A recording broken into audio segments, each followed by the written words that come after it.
आप भी अगर अपना डाटा ऐसे डिलीट करते हो और आपकी भी सीरियल नंबर में प्रॉब्लम आ जाती है, तो चलो मैं आज आपको सिखाती हूँ कि इसको ऑटोमेटिक कैसे सही करना है अपने सीरियल नंबर। यहाँ पर देखो, अब अगर मैं कोई भी डाटा अपना डिलीट करती हूँ, जैसे मैंने ये 6 और 7 यानी कि 1 और 2 डिलीट किया, तो अब देखो 1 डाटा तो डिलीट हो गया, बट हमारी काउंटिंग के अंदर कोई भी प्रॉब्लम नहीं आई।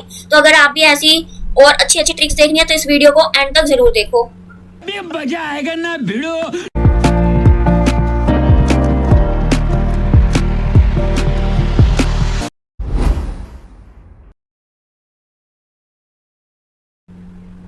यहाँ पर हम लगाएंगे रो का फॉर्मूला। तो उसके लिए हम क्या करेंगे, सबसे पहले इक्वल्स लगाएंगे और लिखेंगे रो, ब्रैकेट ओपन और ब्रैकेट क्लोज। बट ऐसा करने से तो हमारा करंट रो आ जाएगा, है ना। बट हमें क्या करना है, काउंटिंग लिखनी है। तो काउंटिंग लिखनी है तो उसके लिए अब हमें ऊपर देखना पड़ेगा कि हमने ऊपर से कितनी लाइन छोड़ी है। अब जैसे यहाँ पर मैंने 4 लाइन्स छोड़ी हैं पहले और हम 5th रो पे काम कर रहे हैं, तो मैं क्या करूंगी, यहाँ पे -4 लिखेंगे और एंटर कर देंगे। अब देखो जैसे मैंने -4 करके एंटर किया, हम ड्रैग कर लेंगे ताकि हमारी जितना भी डाटा है उसके अंदर फॉर्मूला आ जाए।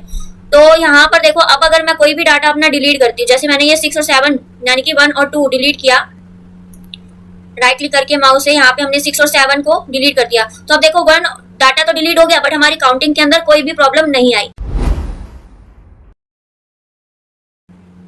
नेक्स्ट टॉपिक है हमारा conditional formatting. Conditional formatting means, यहाँ पे टॉपिक से ही पता चल रहा है, कंडीशनल फॉर्मेटिंग मींस की कंडीशन के अकॉर्डिंग फॉर्मेटिंग करना। ठीक है, तो यहाँ पे सबसे पहला ऑप्शन आता है हमारे पास हाईलाइट सेल रूल्स, यानी कि जो आपका डाटा है उनमें से अगर आपका कुछ इंपॉर्टेंट डाटा है जिसको आप हाईलाइट करवाना चाहते हो, तो यहाँ से अलग अलग कंडीशंस के अकॉर्डिंग आप अपने डाटा को हाईलाइट करवा सकते हो। तो यहाँ पे सबसे पहला ऑप्शन आ जाता है हमारा ग्रेटर देन। ग्रेटर देन मतलब किसी डिजिट से अगर हमें चाहिए बड़ा नंबर, तो हम ग्रेटर देन पे क्लिक करेंगे। अब यहाँ पर हमने फॉर एग्जाम्पल लिखा ग्रेटर देन, हम यहाँ पर अप्लाई करेंगे कि हिंदी के नंबर के अंदर जो हिंदी का कॉलम है, हिंदी सब्जेक्ट का जो हमारा कॉलम है, उसके अंदर हम ये देखना चाहते हैं कि किस बच्चे के 80 से अबव मार्क्स हैं या 50 से अबव मार्क्स हैं। ठीक है, तो हमने यहाँ पे लिख दिया 50। तो हम क्या करेंगे, यहाँ पे ओके करेंगे।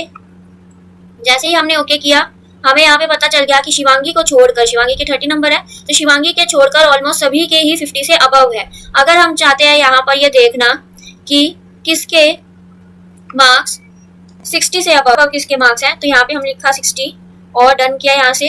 तो यहाँ पर हमें पता चल गया कि मानसी और सागर के 60 से अबव मार्क्स हैं। ठीक है, तो ये होता है हमारा ग्रेटर देन। इसके बाद अगला ऑप्शन आता है हमारे पास लेस देन। लेस देन यानी कि अगर हम ये देखना चाहते 50 से किसके नंबर कम है, तो यहाँ पर हम लिखेंगे अगेन 50 और यहाँ पर हम डन कर देंगे लेस देन में। तो अब हमें पता चल गया यहाँ पर जो है मानसी, शिवानी और शिवांगी के इंग्लिश में कम मार्क्स है। तो इस तरीके से आप क्या कर सकते हैं, अपने डाटा को फॉर्मेट कर सकते हैं।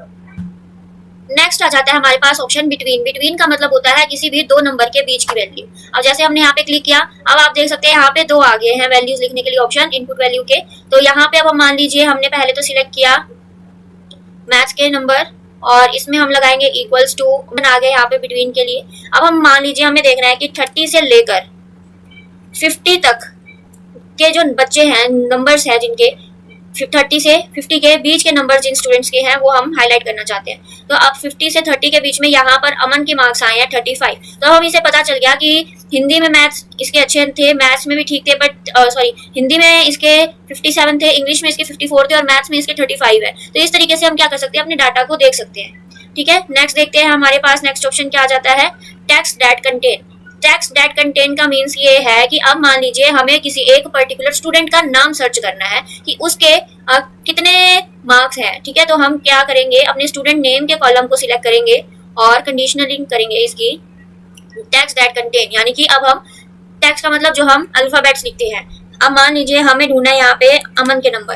ठीक है, तो हमने यहाँ पे लिखा अमन और इसको हम करेंगे डन। तो अब हम फटाफट से देख सकते हैं कि अमन के मार्क्स कितने हैं। तो ये हमारे पास डाटा आ गया अमन का।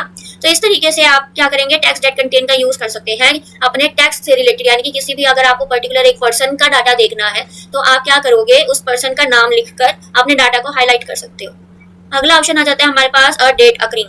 अ डेट अकरिंग क्या काम करता है, ये आपके डाटा को डेट के अकॉर्डिंग हाईलाइट करता है। फॉर एग्जाम्पल आपके पास एक वीकली सेल की रिपोर्ट है ठीक है। इसके अंदर आपको डाटा देखना है कि हमारी आज कितनी सेल हुई, कल कितनी सेल हुई, इस पूरे वीक में कितनी सेल हुई, इस पूरे मंथ में कितनी सेल हुई। अगर आपके पास बहुत सारा बल्क में डाटा है और आपने किसी एक पर्टिकुलर डेट के डाटा को हाईलाइट करना है तो उसके लिए यूज किया जाता है अ डेट अकरिंग। ठीक है, तो यहाँ पर हम अपने डेट वाले डाटा को हाईलाइट करते हैं और यहाँ पर अ डेट अकरिंग का ऑप्शन आ रहा है, तो इसलिए यहाँ पे लिखा हुआ है यस्टरडे, यहाँ पर हम क्लिक करेंगे। अब यहाँ पर देखो लिखा हुआ है yesterday, today, tomorrow, last week, this week. तो यहाँ पर जितने भी आप मंथ का डाटा है, आपके वीक का डाटा है, वो आप देख सकते हो यहाँ पे। अब जैसे हमने यहाँ पे टुडे पे क्लिक किया और ओके किया तो यहाँ पर आप देख सकते हो आज की जो डेट है 26, यहाँ पर वो हाईलाइट हो चुकी है। ठीक है, इसी तरीके से आप और भी डाटा देख सकते हो। यहाँ पे हम दोबारा से क्लिक करते हैं डेट अकरिंग के ऊपर। अब आप चाहते हो यहाँ पर लास्ट तो यानी हमारे पास डेट पहले की दिस वीक सिलेक्ट कर लेते हैं। हमने दिस वीक सिलेक्ट किया यानी कि इस वीक के जितने भी डिटेल होंगी हमारे पास आ जाएगी। तो अब आज फ्राइडे फिर सैटरडे, तो यहाँ पे ये जो वीक है यहाँ पे खत्म हो गया। तो यहाँ पे क्या है, इस वीक की जितनी भी डिटेल्स थी वो आ चुकी है। अब मान लीजिए आपको यहाँ पे देखना है नेक्स्ट वीक का डाटा, तो आप नेक्स्ट वीक क्लिक करेंगे। पहले हम अपने डाटा को सिलेक्ट कर लेते हैं, फिर अगर हम ये नेक्स्ट वीक क्लिक करेंगे तो अगला जितना भी वीक होगा उसके आपकी जो डाटा होगा, नेक्स्ट वीक का जो भी आपका डाटा होगा वो आपको यहाँ पर शो कर दिया जाएगा। ठीक है, तो यहाँ पर ये ऑप्शन आता है हमारे पास अ डेट अकरिंग, यानी कि डेट के अकॉर्डिंग आप अपने डाटा को हाईलाइट कर सकते हैं। तो हाईलाइट हम कहाँ से हटा सकते हैं, इस कंडीशनल फॉर्मेटिंग के ऑप्शन पर हम क्लिक करेंगे। यहाँ पे आपको मिल जाता है क्लियर रूल। इसमें आपको दो ऑप्शन मिलेंगे, सिलेक्टेड सेल और एंटायर शीट। सिलेक्टेड सेल क्या होता है, किसी एक पर्टिकुलर सेल से अगर आप हटाना चाहते हो फॉर्मेटिंग को, और एंटायर शीट यानी कि आप पूरी की पूरी शीट पे ऊपर जितनी भी आपने फॉर्मेटिंग करी है सब पे से आपको हाईलाइट हटानी है। तो इसलिए हम क्या कर देते हैं, एंटायर शीट की जितना जहां से भी होगी वहां से हट जाएगी फॉर्मेटिंग हमारी। ठीक है, अगला ऑप्शन आता है हमारे पास यहाँ पर डुप्लीकेट वैल्यू। डुप्लीकेट वैल्यू क्या होता है, अगर आपने एक ही वैल्यू को बार बार यूज किया हुआ है तो आप उसको डुप्लीकेट वैल्यू को हाईलाइट कर सकते हो। ठीक है, तो हम अपने डाटा को सिलेक्ट कर लेते हैं। अब हम ये देखना चाहते हैं कि जो हमारा एम्प्लॉय नेम है, किस किस एम्प्लॉय ने किस डेट को और कितनी बार सेल करी है हमारी। ठीक है, तो हम क्या करेंगे, अपने एम्प्लॉयज नेम को सिलेक्ट करेंगे, डुप्लीकेट वैल्यू पर जाएंगे और यहाँ पे हम डुप्लीकेट वैल्यू है, अलग अलग कंडीशंस है हमारी। अगर आप यूनिक नंबर देखना चाहते हो, डुप्लीकेट ब्लैंक, अगर आपका डाटा का कोई ब्लैंक्स खाली है, ठीक है, तो उसके अपने डाटा के अकॉर्डिंग आप यहाँ से हाईलाइट कर सकते हो। जैसे हमने अब डुप्लीकेट देखना है तो डुप्लीकेट वैल्यू को सिलेक्ट करेंगे और डन करेंगे। तो यहाँ पर अब हम देख सकते हैं कि किसने जो है कितनी सेल करी है और कितनी बार सेल करी है। ठीक है, तो ये आपका इस जो डाटा है उस पे से हाईलाइटिंग आप कर सकते हो कंडीशंस के अकॉर्डिंग। अगला आता है टॉप बॉटम रूल। जैसे आपको टॉप 10 देखना है तो हमने यहाँ पे सिलेक्ट कर लिया कि टॉप 10 आइटम हम, यानी कि टॉप 10 कौन है ऐसे एम्प्लॉयज। पहले हम इसको हटा देते हैं फॉर्मेटिंग को फटाफट से। अब हम देखते हैं कि हमारे ऐसे कौन से टॉप 10 एम्प्लॉयज है जिसने सबसे ज्यादा हमारी जो है सेल करी है। तो यहाँ से आप टॉप 10 सिलेक्ट कर सकते हो। टॉप 10 करना है या टॉप 5, जितना भी आपको देखना है। हमने टॉप 5 सिलेक्ट कर लिया। अब टॉप 5 कौन थे उनका डाटा सिलेक्ट हो गया। ठीक है, इसी तरीके से आपको अलग अलग ऑप्शंस मिल जाते हैं। यहाँ पे अगर आपको बॉटम 10 देखने हैं, परसेंटेज देखनी है, अबव बिलो देखना है तो आप यहाँ से देख सकते हो। ठीक है, देखते हैं कि हम एक फॉर्मूला लगाएंगे, उस फॉर्मूले के अकॉर्डिंग मैं आपको अब हाईलाइट करके दिखाती हूँ। और आगे बढ़ने से पहले जो अभी तक यहाँ इस वीडियो को यहाँ तक जिसने देख लिया वो मेरे चैनल को अभी सब्सक्राइब करे और लाइक करे। चलो आगे चलते हैं नेक्स्ट टॉपिक पर।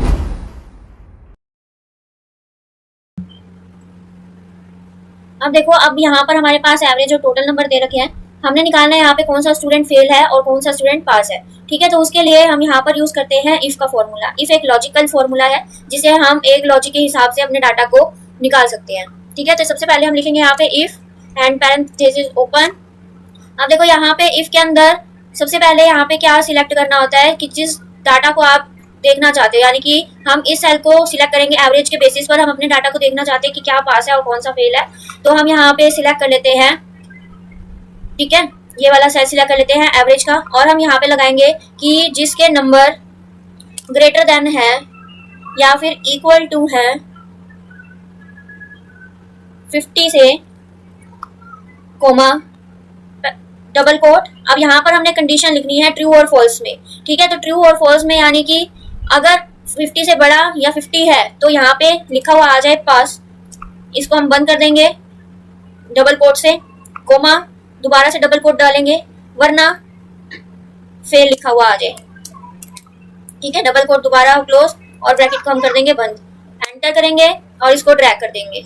अब जो 50 या 50 से बड़ा था वहां पे पास लिखा हुआ आ गया। अब ये जो है ये 50 से कम है इसलिए यहाँ पे फेल लिखा हुआ आ गया, बाकी सारे पास है। अब देखो जैसे हम यहाँ पर नंबर डालते हैं 10, ठीक है, तो अब ये भी फेल हो गया तो यहाँ पे भी ऑटोमेटिक आ गया। अब अगर हमें इसको भी कंडीशन फॉर्मेटिंग देनी है तो आप इसको भी यहाँ से कंडीशनल फॉर्मेटिंग दे सकते हो। हमें इसको फॉर्मेट करना है तो यहाँ पर हम टेक्स्ट डेट कंटेन में चले जाते हैं और यहाँ पे टेक्स्ट देख लेते हैं कि कौन कौन पास है। हमने यहाँ पे पास लिखा और डन किया।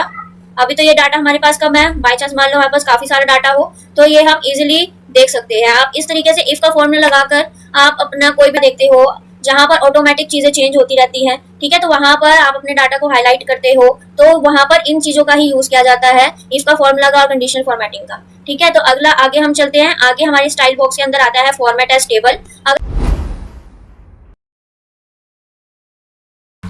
नेक्स्ट ऑप्शन है हमारे पास यहाँ पर format as table. Format as table में हमें काफी सारे ऑप्शन मिल जाते हैं अपने डाटा को टेबल की फॉर्म में कन्वर्ट करने के लिए।